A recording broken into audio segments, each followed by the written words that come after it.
Yes, today I'm in Lancaster. I'm at Lancaster Railway Station. Let's go and meet some of the people that work here. So we're here at Lancaster Railway Station and I'm joined by Mark Wilkinson, who is the community champion. Mark, tell us a bit about the role. My role involves getting involved with people in the community. For instance, we do some safety stuff with local skills. We go do talks and we've got a book and a Sammy Bear that we take out to the skills. We were also involved with the local college where we go in and do a work interview day, and as a result of that, anybody that's successful comes and does a week's work placement through the college with us here at Virgin Trains. I was here actually, I think it was last week, and I saw someone who was on their work placement. So if a student came here on work placement, what sort of thing would they get to do? They get to basically shadow a member of the staff, and then they follow them round. They're answering customers' questions, they're helping people on and off trains, showing them where they need to be. They make announcements over the tannoy. In general, following exactly the same, apart from the dispatch, obviously they follow the same as we do on our day-to-day work. So, and I've seen on the platforms here you have a community notice board where you advertise local events and things, and Virgin Trains do get involved, don't they, in some of the events that are going on in the community? Yeah, I mean, it's not just a Lancaster-based thing. It's based at each station along the network from Euston down right up to Glasgow and Edinburgh, and we get involved with local charities supporting. We have pop-up events for local small businesses to get involved and sell the wares, whatever it may be. So we do those, but we also get involved with some of the local charities. We support the hospice. We have done some work with the carnival guys in previous years. So it's quite a broad spectrum. There's nothing, we do get approached by some people. We try and help in as many ways as we can, not necessarily monetary or something like that support. It might be that we have a member of staff that can, or a couple of members of staff, if they need something painting or something like that, or some DIY doing or something, that they may be able to go down and that sort of thing. So it's quite a broad spectrum. It covers quite a little bit because the railway stations are sort of a centre of focus for the area. So a lot of people travel through Lancaster Station. So I saw on the notice board there was a picture of you at a local school with a bench. Tell us about that. What happened there? Yeah, it was. We actually bought the bench with a view to using it somewhere on the station. And then it was decided that it probably wasn't going to fit in with the area and stuff. And it was just a local mum. She put it on Facebook that the school were looking for a friendship bench at Bowram School. I noticed it on the Facebook page, and I just got in contact with the school, and we got it. We took it up to them. We put it out, and basically the school use it as if any of the young kids having trouble at school or anything like that.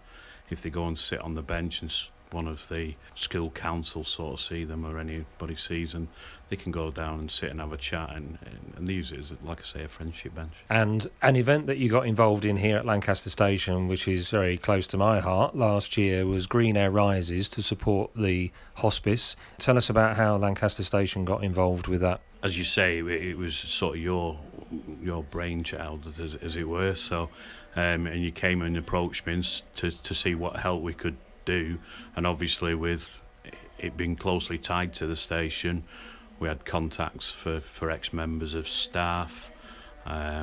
We had some of the staff had information that you didn't know. I knew where some of the buildings had gone that were on the line, so we sort of dovetailed together between yourself and myself, putting the things together and worked closely doing that. We've actually still got one of the signs that we had put up for the day still up on the end of the platform saying change here for green air. I noticed that, and I hope that stays there forever, personally. You did tours, didn't you, of the station that weekend as well, which I know is something that you do sometimes for the Heritage Open Days and so on. Will that be something that happens again in the future? Yeah, I mean, we do the tours more on an ad hoc basis rather than fully planned, but we do advertise them before. It's something that we do and sort of see the behind the scenes of the station.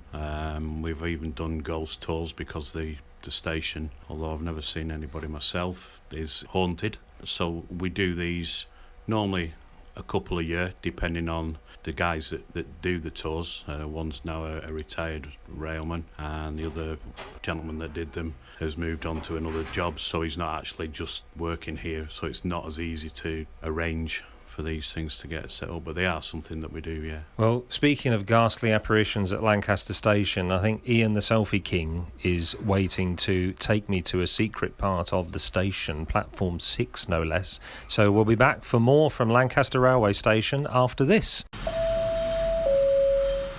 Good afternoon and welcome to Lancaster Station. We'd like to welcome Beyond Radio visiting us here today. This is Lancaster Station.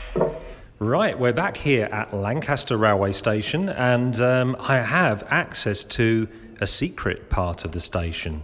Most of you that use Lancaster will know platforms 1, 2, 3, 4, 5, but we're now at the top of a staircase that leads down to platform 6.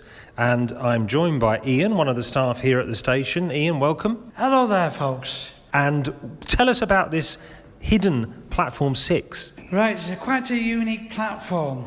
It's not used anymore, platform 6, and it used to serve passengers from Morecambe and Lancaster Green Air. Now we are walking down some steps now onto the platform. Here we are. The disused platform. Wow. So it was the services from here went to Morecambe and to Lancaster Green Air. So for those people that don't know, what was Lancaster Green Air? Lancaster Green Air, it's another part of Lancaster. There has been a couple stations in Lancaster.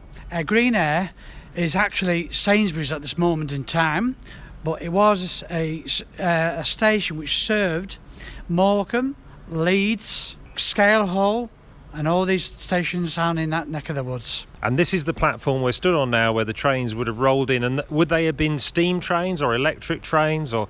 Just electric trains. At this moment at Lancaster we have electrification. The voltage is 25,000 volts. But in years gone by, electrification on the platform 6 side will be a lower voltage, and it was an experimental electrification. It was only a DC current, which is a very low current. It served Morecambe. It was absolutely a lovely line, but I don't remember it. I'm far too young to remember that line. Because it closed 50 years ago, I believe. I think it was 1965 when it shut down. We do still have remnants of electrification. We have bars sticking out of the walls, which was the catenary. It was like stanchions which supported the overhead lines. So the buildings, if people come to Lancaster Station and they stand on platform 5, they can see across to this disused platform the buildings that they can see, which are underneath the ticket hall that's in use now. What would these rooms have been here? One room was a school for engineers, railway engineers. There would have been a lift shaft in one of the rooms to serve passengers to go down to the platforms. Different rooms, they are empty at this moment in time. Waiting rooms, but it was only a small platform for the services to Morecambe. Now, just if we can change the subject entirely to the present day, come right up to the present day, Ian. I know that you are well known for your selfies. In fact, you are known as Ian the Selfie King. How did you gain this title? It's just by meeting a lot of celebrities on the platform, like yourself, David.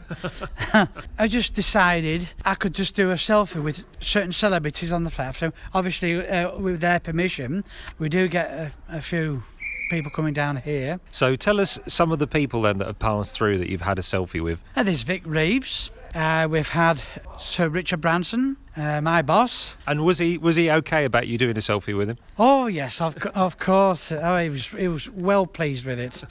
We've even had competitions in the past. I might even do it again. One March it was. I did a selfie a competition with passengers, with obviously their permission, and the winner of the selfie competition with myself wins 2 first-class tickets, and I might do that again. I think it would be very more. But there was about 50 people who did selfies with me. You've had, I've seen on Twitter, you've had whole football teams, haven't you, here as well? Yes, we've had Wimbledon, Luton FC, but I want Morecambe, or even Lancaster to come down and have a selfie with me. Right, well, we'll see what we can do. We'll see if we can arrange something for you there. Now, just to finish, Ian, can I get a selfie with you here on the disused Platform 6? Of course you can. Well, that seems a good opportunity then to say back to the studio. We'll be back for more from Lancaster Station after this. Next arrival on platform number 4, 1339 Virgin train service to London Euston.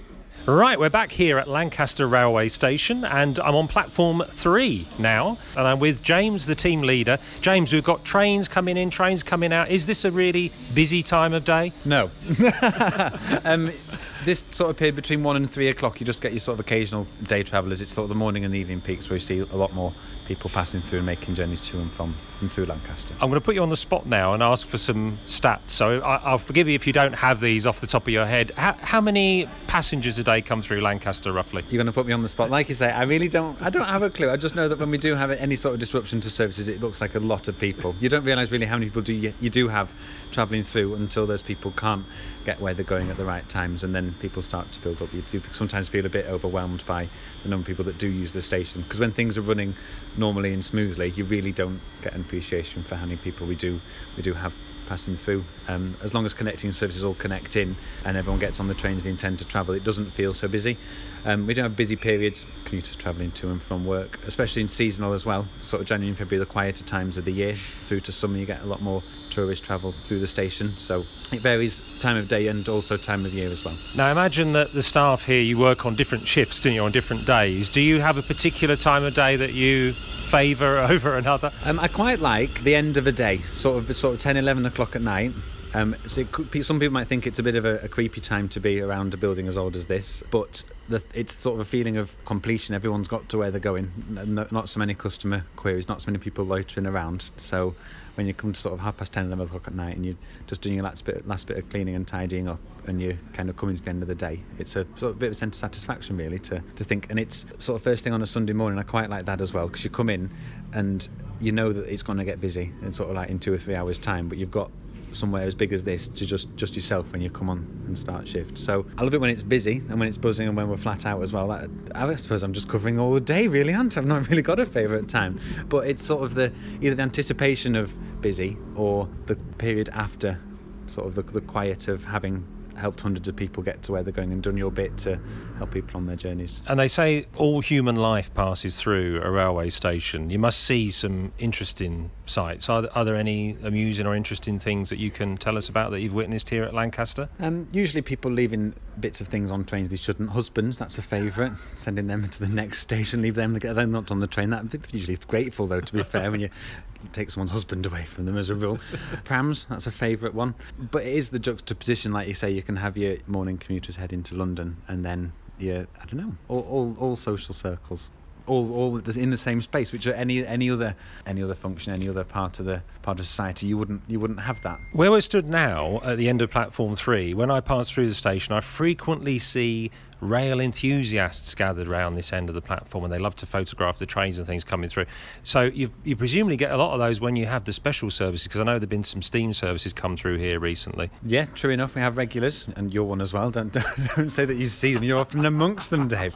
But yes, we do have regular people that come and spot the trains, and you do get excursions, so you do get some less recognisable faces. But everyone pays an interest. There's something for me as well about like a childhood dream, because I think rail travel and the railway is something that not everyone can experience sort of firsthand. A lot more people get the chance to drive a car and know what that's like, or they can equate driving a bus to driving a car, but you can't really equate driving a train to anything else. So there is some sort of magic about it, and that's what people feed off. Have you had a go at driving a train then? Do you secretly drive them when they're sort of, go out of service in the evening? Do you get a chance to do that? I don't get a chance to do that. Oh. I sometimes dream about trains. I've dreamt about things going wrong. I've dreamt about disruption and things at work when I first got the job and when I first took my role here as team leader, because you have to be sometimes 2, 3, 4 steps ahead. It gets to the point where I can be sat at home and thinking trains. I don't do it so much now because I've dealt with most of the situations, but it is hard to switch off. I am lucky that I do have a job.